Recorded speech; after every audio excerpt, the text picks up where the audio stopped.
नमस्कार, मैं हूं आपके साथ कनिका अरोरा और आप देख रहे हैं सुदर्शन न्यूज। उत्तराखंड के बुलेटिन में हम खास खबरों की बात करेंगे, लेकिन उससे पहले आपको दिखाएंगे 10 बड़ी खबरें। नई दिल्ली में कृषि मंत्री गणेश जोशी ने केंद्रीय मंत्री चिराग पासवान से शिष्टाचार भेंट की। कृषि मंत्री ने डीआरपी लंबित देयकों के भुगतान के लिए धनराशि अनुरोध और पीएमएफएमई स्टोर के लोकार्पण का अनुरोध भी किया।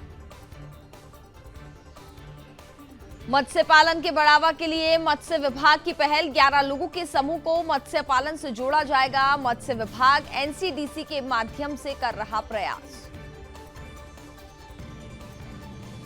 उत्तराखंड में होंगे 38वें राष्ट्रीय खेल। सफल आयोजन के लिए एकीकृत स्पोर्ट्स पोर्टल और ऐप डेवलप की जाएगी। प्रबंधन के लिए स्पोर्ट्स प्रोजेक्ट मैनेजमेंट यूनिट होगी। परिवहन विभाग ने चलाई रेंटल बाइक योजना। प्रदेशवासियों के रोजगार को मिलेगा बढ़ावा। पर्यटक एडवेंचर के रूप में करते हैं इस्तेमाल, पर्यटकों को भी मिलेगा लाभ। बरसाती मौसम पर पुलिस का अलर्ट जारी। आपदा राहत उपकरणों के साथ तैयार रहने के दिए निर्देश। भारी बारिश के कारण नदी नालों का जलस्तर बढ़ा। नदी किनारे रहने वालों को सतर्क रहने की अपील।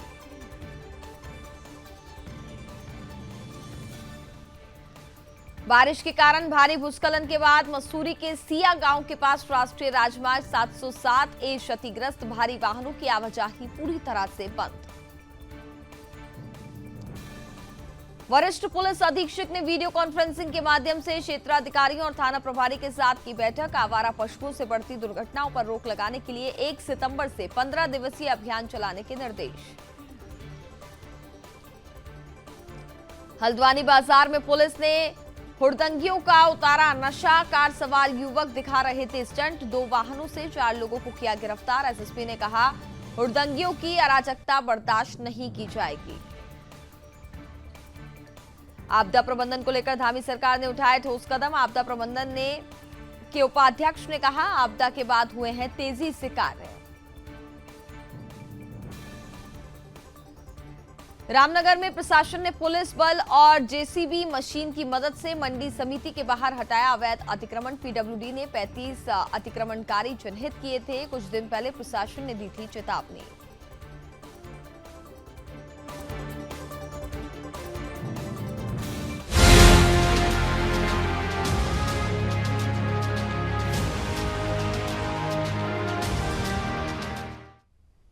तो उत्तराखंड की 10 महत्वपूर्ण खबरों के बाद अब और खबरों में आगे बढ़ेंगे और बड़ी जानकारी आपको देंगे। रुद्रपुर से एक बड़ी खबर है। आपको बता दें कि वरिष्ठ पुलिस अधीक्षक का एक्शन देखने को मिला है। कई थानों और चौकियों में यहां पर तैनाती की गई है। निरीक्षक और उप निरीक्षकों के तबादले भी किए गए हैं। तो ये बड़ी जानकारी हम आपको दे रहे हैं। रुद्रपुर से ये बड़ी खबर सामने आ रही है और इसमें बताया जा रहा है कि वरिष्ठ पुलिस अधीक्षक का ये बड़ा एक्शन देखने को मिला है, जिसमें बताया जा रहा है कि निरीक्षक और उप निरीक्षक के तबादले कर दिए गए हैं।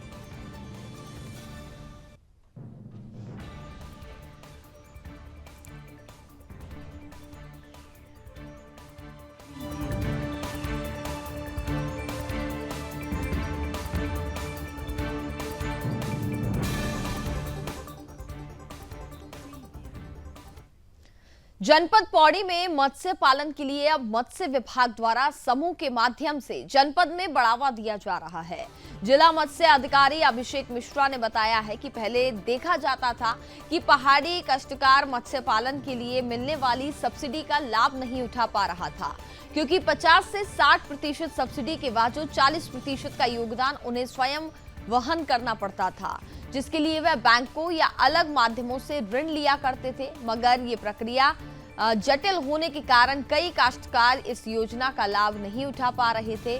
उन्होंने कहा कि एनसीडीसी के माध्यम से 11 लोगों के समूह को मत्स्य पालन से जोड़ने का प्रयास विभाग द्वारा किया जा रहा है। इसमें 60% सब्सिडी के बाद बाकी का अनुदान बीडीपी परियोजना के माध्यम से सीधे समूह के खाते में दिया जाएगा, जिसको 8 साल में वापस करने का प्रावधान किया गया है। उन्होंने कहा कि इस परियोजना के माध्यम से अधिक मत्स्य पालन जनपद पौड़ी में इस योजना का हिस्सा बन सकेंगे। इसके साथ ही समूह के माध्यम से वे अपनी आमदनी को कम लागत पर और मजबूत कर सकेंगे। उन्होंने बताया कि अभी तक 1 दर्जन से अधिक समूह द्वारा इसके लिए आवेदन किया जा चुका है, जबकि इस वर्ष विभाग द्वारा 20 समूह का लक्ष्य रखा गया है।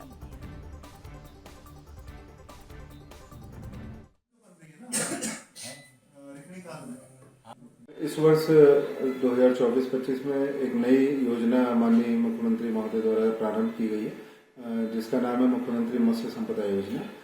और खासकर मैं पौड़ी जनपद की बात करूं, जिसमें कि हमारे पास कुछ ब्लॉक ऐसे हैं जहां पे पानी की कमी है और कुछ ब्लॉक पानी की दृष्टि से अच्छे हैं। तो उसमें बायोफ्लॉक योजना एक संचालित की जा रही है। बायोफ्लॉक योजना का उद्देश्य यह है कि कम जगह में, कम पानी में और ज्यादा मछलियां डाल के हम उसमें मत्स्य उत्पादन कर सकते हैं। और मुख्यमंत्री मत्स्य संपदा योजना अंतर्गत इसमें पुरुष सामान्य को हम 50% की राशि सहायता देंगे और महिला और अनुजाति और जनजाति को हम 60% की राशि सहायता देंगे। तो मेरी जनमानस से अपील रहेगी कि वो पारंपरिक जो पहले हमारे मत्स्य तालाब बनते थे उसको बनाए, बट उससे अच्छी योजना ये है और इसका लाभ लें। इसके लाभ लेने के लिए वो हमारे कार्यालय में किसी भी कार्यालय दिवस पे आ सकते हैं और विभाग उनकी बढ़ चढ़ के मदद करेगा।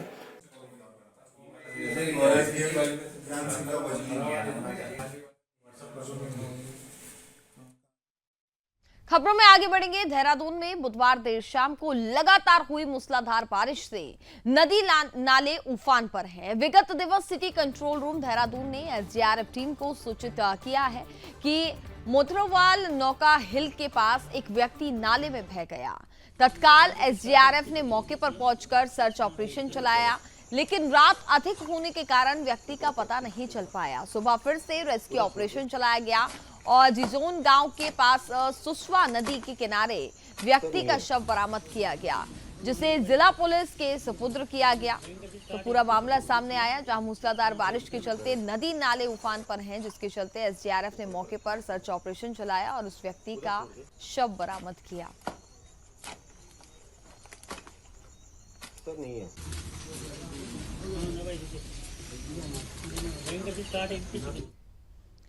लालकुआं पहुंचे वरिष्ठ बीजेपी नेता और उत्तराखंड मंडी परिषद के अध्यक्ष अनिल कपूर डब्बू ने दावा किया है कि जल्द ही उत्तराखंड में निकाय चुनाव कराए जाएंगे। उन्होंने कहा कि राज्य सरकार द्वारा सभी तैयारी पूरी कर ली गई है।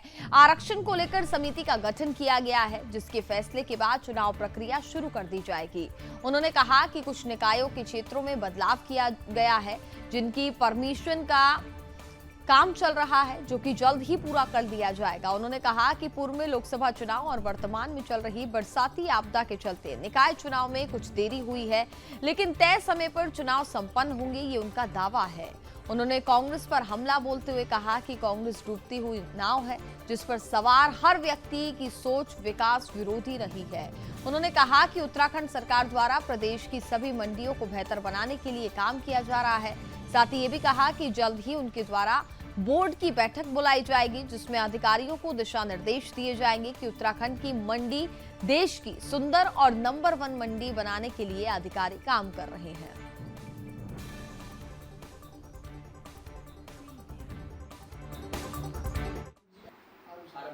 मंडी एक व्यापक क्षेत्र है, किसानों से जुड़ा है, व्यापारियों से जुड़ा है और बहुत सी जगह किसानों को उपज का ठीक मूल्य मिले, किसानों की उपज का ठीक से ग्रेडिंग हो, इसके लिए मंडी है। और हम कोशिश कर रहे हैं कि मंडी हिंदुस्तान की, क्योंकि कम पैसा है लेकिन उसके बाद भी अच्छी और सुंदर दिखने मंडी बने, किसानों का शोषण ना हो। और अभी हमने पहाड़ों की उप मंडियाँ हैं, इन पर भी हमने ध्यान दिया बनी है कि कैसे किसानों से संपर्क करके उनका माल नज़दीक से नज़दीक उठाना हो सके। और इसलिए मैं लगातार प्रयास कर रहा हूँ। अभी तुरंत ही बोर्ड की बैठक बुलाऊंगा और इस बार इस साल, क्योंकि हमको भी 4 महीने आचार संहिता में कुछ काम नहीं कर पाए हैं, लेकिन इस साल मैं कोशिश करूंगा कि मंडियां और कुछ मंडियां देश की सर्वश्रेष्ठ मंडियों के रूप में उत्तराखंड का एक नाम और यश हो। हो जाता है इस बार तो ये प्राइवेट काम चल रहा है। नहीं बनने का इनको खबरों में आगे बढ़ते हैं। बीते शाम को हल्द्वानी बाजार में दो अलग अलग कारों पर सवार युवकों द्वारा सड़क पर स्टंट करने का वीडियो वायरल होने के बाद पुलिस ने तुरंत एक्शन लेते हुए दो वाहनों से 4 लोगों को गिरफ्तार किया है। नैनीताल के एसएसपी प्रहलाद नारायण मीना ने साफ कर दिया है कि ऐसे हुड़दंगियों की अराजकता बर्दाश्त नहीं की जाएगी। हल्द्वानी शहर में बीते रात को वाहन द्वारा युवतियों का पीछा करने की घटना का वीडियो वायरल होने के बाद पूरा मामला सामने आया, जिस पर प्रहलाद नारायण मीना ने तत्काल संज्ञान लिया। उनके खिलाफ मुकदमा दर्ज करने के साथ ही दोनों वाहनों में सवार 4 युवकों को पुलिस द्वारा पकड़ लिया गया। सभी आरोपियों के विरुद्ध नैनीताल पुलिस द्वारा कड़ी कार्रवाई की जा रही है।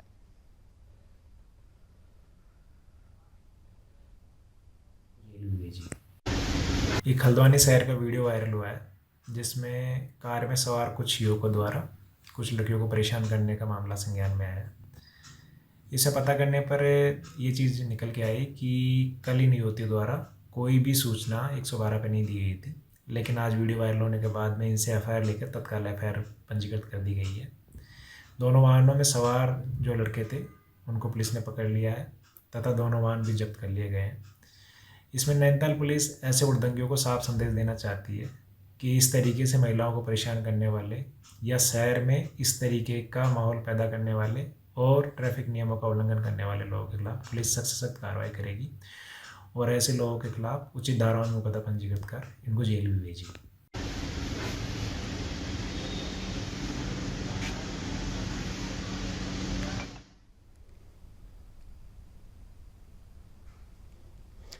कालसी वन प्रभाग के टिमली रेंज अंतर्गत टिमली गांव में उस समय अफरा तफरी मच गई जब जंगल से भटककर एक भारी भरकम लंबे सींगों वाला नर सांभर गांव में घुस गया। गांव में घुसा नर सांभर ग्रामीणों को देखकर बदमाश हो गया। सांभर दौड़ते हुए एक नाले में जा गिरा, जहां उसकी जान पर बन गई। ग्रामीणों ने सांभर का जीवन बचाने के लिए रेस्क्यू अभियान तुरंत जारी कर दिया। हालांकि इस दौरान ग्रामीणों और सांभर भी एक दूसरे से डर रहे थे, लेकिन ग्रामीणों ने साहस का परिचय देते हुए सांभर को नाले से बाहर निकाला।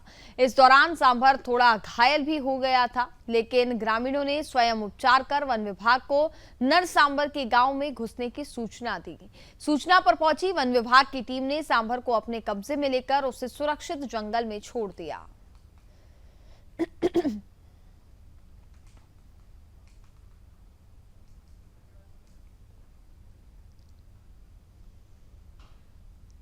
प्रदेश के कृषि एवं कृषक कल्याण मंत्री गणेश जोशी ने नई दिल्ली में केंद्रीय खाद्य प्रसंस्करण उद्योग मंत्री चिराग पासवान से शिष्टाचार भेंट की। इस अवसर पर गणेश जोशी ने चिराग पासवान को अवगत कराया कि भारत सरकार द्वारा पीएमएमएफआई योजना के अंतर्गत वित्तीय वर्ष 2024-25 तक उत्तराखंड राज्य में 1591 इकाई स्थापना का लक्ष्य निर्धारित किया गया है। योजना के अंतर्गत लगभग 52 करोड़ के निवेश से 707 सूक्ष्म खाद्य उद्यमों के ऋण स्वीकृत हो चुके हैं। इन इकाइयों से लगभग 3000 व्यक्तियों को रोजगार प्राप्त हो रहा है। उन्होंने कहा कि पीएमएफएमई योजना के अंतर्गत प्रमोशन गतिविधियों को बढ़ावा देते हुए डीआरपी के लंबित देयकों का जल्द ही भुगतान करते हुए योजना की प्रगति में तीव्रता लाने के लिए भारत सरकार के पोर्टल पर आ रही समस्याओं का निराकरण किया जा चुका है।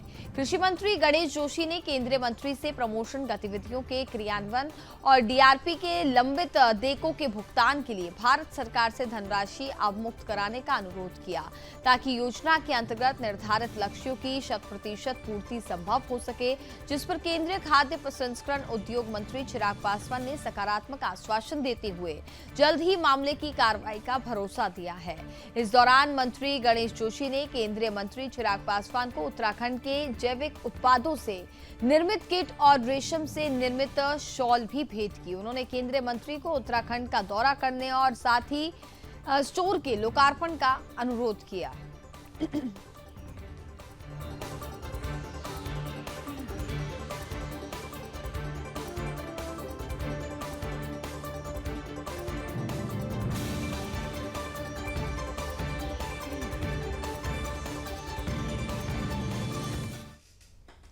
मुख्यमंत्री पुष्कर सिंह धामी उत्तराखंड के पर्यटन को बढ़ाने के लिए लगातार कई योजनाएं उत्तराखंड के अंदर चला रहे हैं, चाहे उसमें होम स्टे की योजना हो या फिर पर्यटकों को लुभाने के लिए तमाम तरह की योजनाएं हो। वहीं अब परिवहन विभाग की तरफ से ही भी बाइक रेंटल योजना चलाई गई है, जिससे उत्तराखंड वासियों का रोजगार भी बढ़ेगा और इसके साथ ही पर्यटकों को भी इसका लाभ मिलता हुआ नजर आएगा। आपको बताते चले कि बाइक रेंटल योजना एक ऐसी योजना है जिसका उत्तराखंड का कोई भी निवासी लाभ ले सकता है। परिवहन अधिकारी शैलेश तिवारी ने बताया कि ये एक ऐसी योजना है जिसमें परिवहन विभाग से एक लाइसेंस लेना होता है और इसके कई मानक होते हैं, जिसमें कि लाइसेंस धारक उत्तराखंड वासी हो और उसके पास 5 गाड़ी 2 व्हीलर होना और पार्किंग की व्यवस्था भी होना अनिवार्य है। इसके साथ ही सभी गाड़ी कमर्शियल में रजिस्टर्ड होनी चाहिए। इससे पर्यटकों को भी लाभ मिलेगा, क्योंकि उत्तराखंड में आने वाले पर्यटक एडवेंचर के रूप में भी इसको इस्तेमाल करते हैं और जो हमारे पर्यटक स्थल है जैसे हरिद्वार, ऋषिकेश, मसूरी, ऐसी जगहों पर ये योजना कारगर साबित हो रही है और अभी भी पूरे उत्तराखंड में 500 से भी ज्यादा लाइसेंस धारक हैं। इसके साथ ही उन्होंने बताया कि कुछ जगहों पर शिकायत भी आती है, प्राइवेट नंबर पर बाइक चलाई जाती है, उन पर हम चालान की कार्रवाई के साथ साथ रेंटल बाइक लाइसेंस निरस्त करने की कार्रवाई भी करते हैं। परिवहन विभाग ने बड़ा ही सराहनीय इसमें एक कदम उठाया है, जिसमें अधिक से अधिक लोगों को रोजगार मिल सकता है। यह योजना है रेंट ए बाइक स्कीम। इसमें क्या होता है कि कोई उत्तराखंड का रहने वाला व्यक्ति, उसे मिनिमम 5 गाड़ियां लेनी होती है, 5 2 व्हीलर उसके पास होने चाहिए। 5 से ज़्यादा भी हो सकता है, लेकिन मिनिमम 5 होने चाहिए। और ये कॉमर्शियल गाड़ी रजिस्टर्ड होती है, पीली प्लेट वाली। आपका एक एड्रेस प्रूफ होना चाहिए, गाड़ी पार्क करने की जगह होनी चाहिए, टेलीफोन नंबर होना चाहिए। इसके बाद आप रेंट ए बाइक स्कीम का लाइसेंस आप अप्लाई करेंगे तो आपको मिल जाएगा। और लगभग 400-500 लोग ऐसे हैं जिन्होंने रेंट ए बाइक का लाइसेंस हमारे STA से प्राप्त किया है।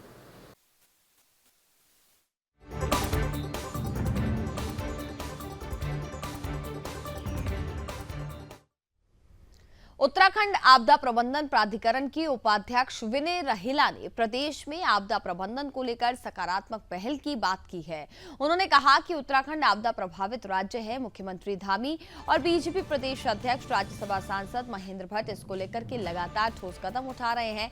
राज्यसभा सांसद महेंद्र भट्ट ने संसद में उत्तराखंड के आपदा प्रभावित और आपदा के बाद क्षति के आकलन को लेकर के सवाल उठाए हैं। प्रधानमंत्री नरेंद्र मोदी ने इसको लेकर सकारात्मक पहल की है और आपदा के बाद क्षति की मांगों में बदलाव किए गए हैं। मुख्यमंत्री धामी ने आपदा प्रभावित क्षेत्र का दौरा कर राहत और बचाव कार्यों का समय पर जायजा लेकर अधिकारियों को कई निर्देश दिए हैं। आपदा के बाद तेजी से कार्य हुए हैं और यही वजह है कि लोगों की जान माल का कोई नुकसान नहीं हुआ है।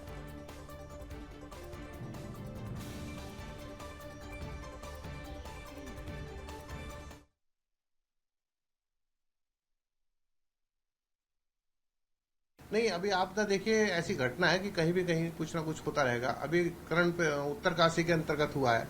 अब देखिए उत्तरकाशी में आपदा का जैसे ही घटनाक्रम शुरू हुआ, वहां के जिला प्रशासन ने तुरंत वहां से संबंधित व्यक्तियों को जो आपदा से प्रभावित थे उन्हें रेस्क्यू किया और वहां से हटाने का प्रक्रम शुरू कर दिया। और कोई जनहानि वहां पे नहीं हुई, कोई मनुष्य हानि नहीं हुई, कोई पशु हानि नहीं हुई। और जो थोड़ा बहुत कुछ कारों का डैमेजेज हुआ है, प्रशासन अलर्ट है, राज्य सरकार अलर्ट है। माननीय मुख्यमंत्री जी स्वयं आपदा के घटनाक्रम पर बहुत गहराई से निगाह रखते हैं और पूरे सरकार का तंत्र इस पर पूरी तेजी से काम करता है। इसलिए आपने देखा होगा कि उत्तराखंड जो आपदाग्रस्त राज्य होने के बाद भी यहाँ पे मनुष्य हानि, पशु हानियों की संख्या कम है।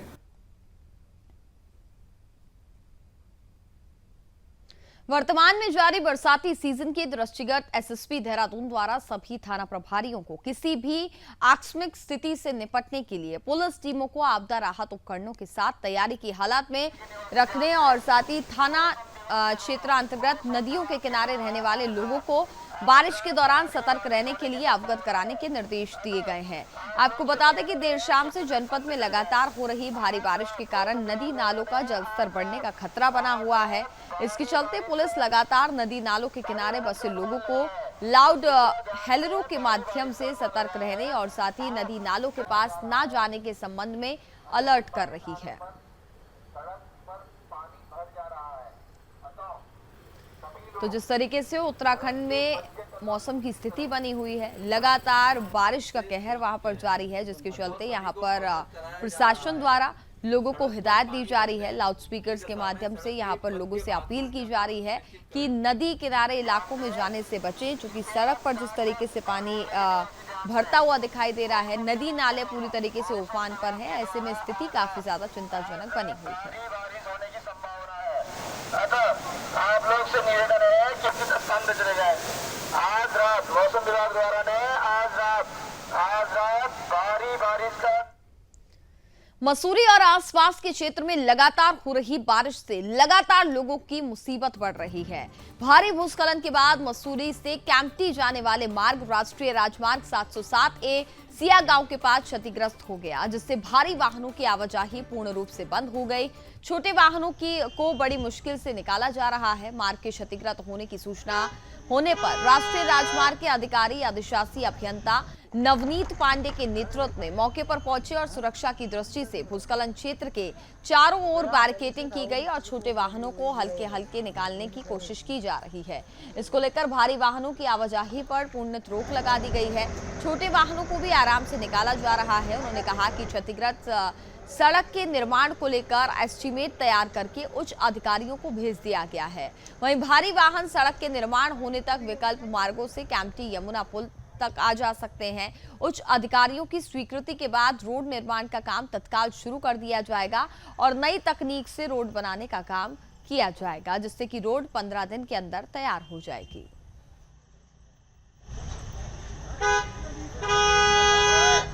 फॉल्ट जितने हमारे लोकल्स या बाहर से आए जितने भी होटल्स और व्यवसाय के लिए यहाँ पे जो भी भवन निर्माण कर रहे हैं, उसके लिए नाली की जो जगह होती है उसको नहीं छोड़ते हैं। उस कारण क्या है, पानी एक जगह एकत्रित होकर फिर वहाँ पे वो निकलता है। उसी कारण ये सब इस तरह से ये दीवारें टूटती हैं, सड़क ब्लॉक होती है। विगत पिछले वर्ष में भी सेम यही हाल हुआ था यहीं पे पीछे। तो इसमें हमारे कुछ व्यवसायिक दुकानदारों का भी इसमें मैं गलती बोलूँगा कि कोई वो अपनी नालियाँ नहीं छोड़ते हैं। और विभाग का तो ये कहूँगा कि विभाग को मैं पिछले कई समय से मैं खुद प्रयास कर रहा था कि थोड़ा यहाँ नाली निर्माण करवा दिया जाए, जो यहाँ पे रह गया था, जो डेंजर जोन था। और हमारे गांव यहीं पे है, सिया गाँव मेरा गांव है, और ये काफ़ी खतरे में है। इसमें कल रात भारी बारिश से रिटर्निंग वॉल क्षतिग्रस्त हो गई है, जिससे मार्ग की चौड़ाई यहाँ पर कम हो गई है। अभी सवेरे हम लोगों ने जेसीबी लगा करके मार्ग को छोटे वाहनों के लिए खोल दिया है। बड़े वाहनों के लिए चूँकि दीवार का निर्माण किया जाएगा, उसके पश्चात ही खुल पाएगा। उसमें दीवार निर्माण करने कार्य चलो।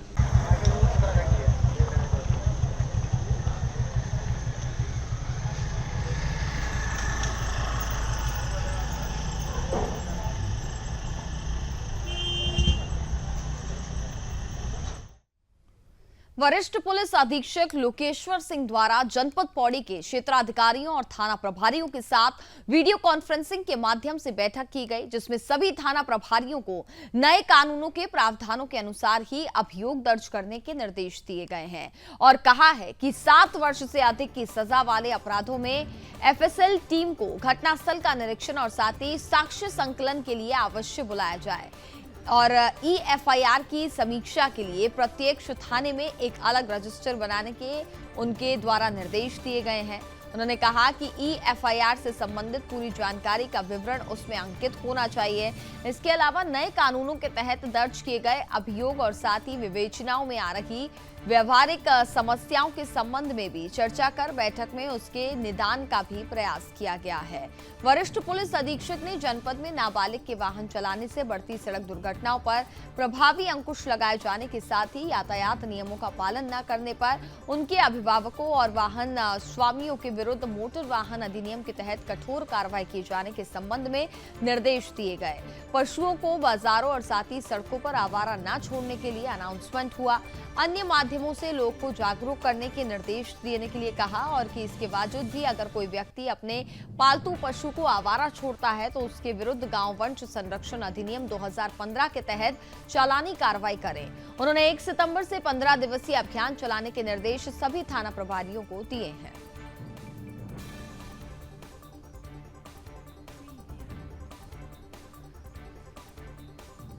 तो ये बड़ी जानकारी आपको दे रहे हैं। उत्तराखंड के पौड़ी से खबर सामने आई है, जहां पर 1 सितंबर से 15 दिवसीय अभियान चलाने की यहां पर प्रशासन की ओर से पूरी तरीके से निर्देश दिए गए हैं और बताया जा रहा है वरिष्ठ पुलिस अधीक्षक लोकेश्वर सिंह द्वारा कि जनपद पौड़ी के क्षेत्राधिकारियों और थाना प्रभारियों के साथ वीडियो कॉन्फ्रेंसिंग के माध्यम से एक बैठक की गई है, जिसमें सभी थाना प्रभारियों को नए कानूनों के प्रावधानों के अनुसार ही अभियोग दर्ज करने के निर्देश दिए गए हैं। और साथ ही बेहद महत्वपूर्ण जानकारी देते हुए उन्होंने कहा कि 7 वर्ष से अधिक की सजा वाले अपराधों में एफएसएल टीम को घटनास्थल का निरीक्षण और साथ ही साक्ष्य संकलन के लिए अवश्य बुलाया जाना चाहिए, जिसमें एफआईआर की समीक्षा के लिए प्रत्येक थाने में एक अलग रजिस्टर बनाने के उनके द्वारा निर्देश दिए गए और कहा गया कि एफआईआर से संबंधित पूरी जानकारी का विवरण उसमें अंकित होना चाहिए।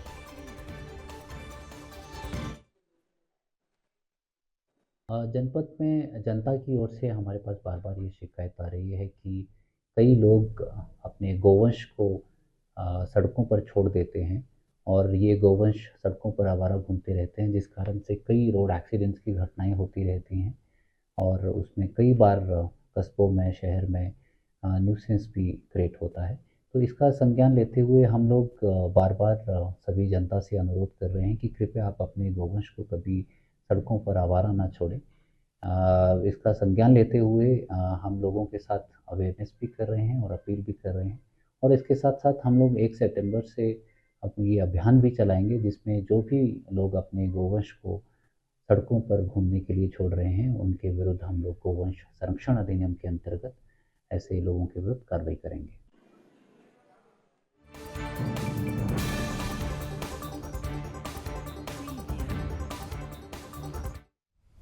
सरोवर नगरी नैनीताल हाईकोर्ट ने हल्द्वानी के वनभूलपुरा में हुई हिंसा के मामले में 50 आरोपियों को जमानत दे दी है, जिनमें 6 महिलाएं भी शामिल हैं।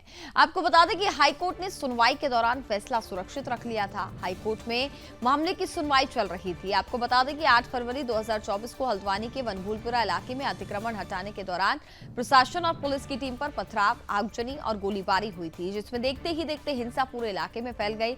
लोगों ने थाने के बाहर खड़े पुलिस और मीडिया कर्मियों के दर्जनों वाहनों को आग लगा दी थी। इस हिंसा में कई वाहनों सहित थाना भी फूंक दिए गए थे और यहां आपको बता दें कि वारदात को अंजाम देने के बाद ये लोग पुलिस की गिरफ्त से भाग गए थे और बाद में पुलिस ने कड़ी मेहनत के बाद अब्दुल मलिक, उसकी पत्नी साफिया मलिक और उसके बेटे को गिरफ्तार कर लिया था। इस घटना में कई लोग मारे गए थे और दर्जनों लोग समेत कई पुलिसकर्मी घायल भी हुए थे। स्थिति की गंभीरता देखते हुए इलाके में कर्फ्यू भी लगाया गया था। हिंसा के दौरान नगर निगम और अनेक सरकारी संपत्तियों को भारी नुकसान भी हुआ था। नगर निगम ने मामले में मुख्य आरोपी रहे अब्दुल मलिक को नुकसान की भरपाई के लिए वसूली नोटिस भी भेजा था।